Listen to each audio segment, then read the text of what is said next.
শ্রেষ্ঠ সাহাবী ওমর রাদিয়াল্লাহু আনহুর কথা বলছিলাম। এই ওমর রাদিয়াল্লাহু আনহু নবীজির জবানে জান্নাতের সার্টিফিকেট প্রাপ্ত দ্বিতীয় নম্বরের সাহাবী। এই ওমরকে যখন কাফিররা আঘাত করেছে, মসজিদে নববীর মধ্যে সময় দেওয়া হলো। হযরত ওমর রাদিয়াল্লাহু আনহু মসজিদে নববীর মধ্যে শুইয়া মাটির সাথে গালটারে বারবার ঘষতেছে আর চিৎকার করে করে ডাক দেয়, ওয়াইলুল লাকা ইয়া উমর ইল্লাম ইয়াগফির লাকা রাব্বুক, ওয়াইলুল লাকা ইয়া উমর ইল্লাম ইয়াগফির লাকা রাব্বুক। হযরত ওমর নিজের গালটা মাটির মধ্যে ঘষতেছে আর চিৎকার করে করে বলে, এরে ওমর তুই তো ধ্বংস, যদি তোর আল্লাহ তোরে মাফ না করেন তাইলে তুই ধ্বংস হয়ে যাবি।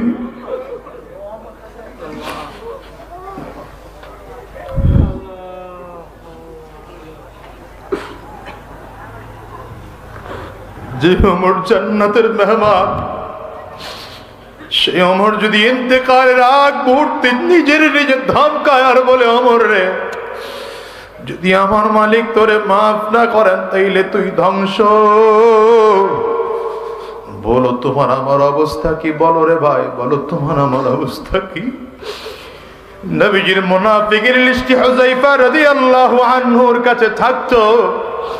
হযরত ওমর হুযায়ফার হাতটা ধরে বসে বসে চিল্লে চিল্লে বলতেন, হুযায়ফা রে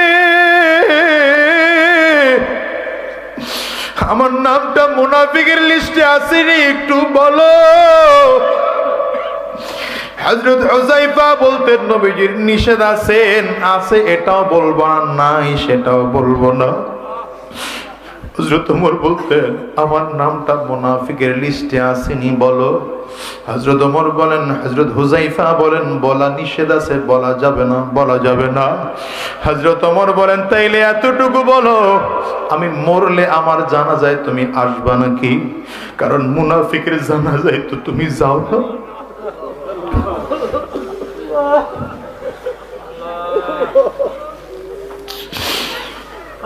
তুমি তো মুনাফিকের জানাজায় যাও না,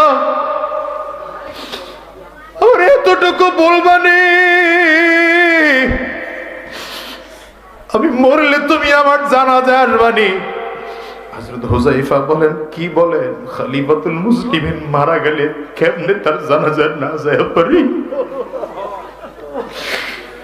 হযরত ওমর কয়, তাইলে বুঝতে পেরেছি আমার নামটা মুনাফিকের খাতায় নাই।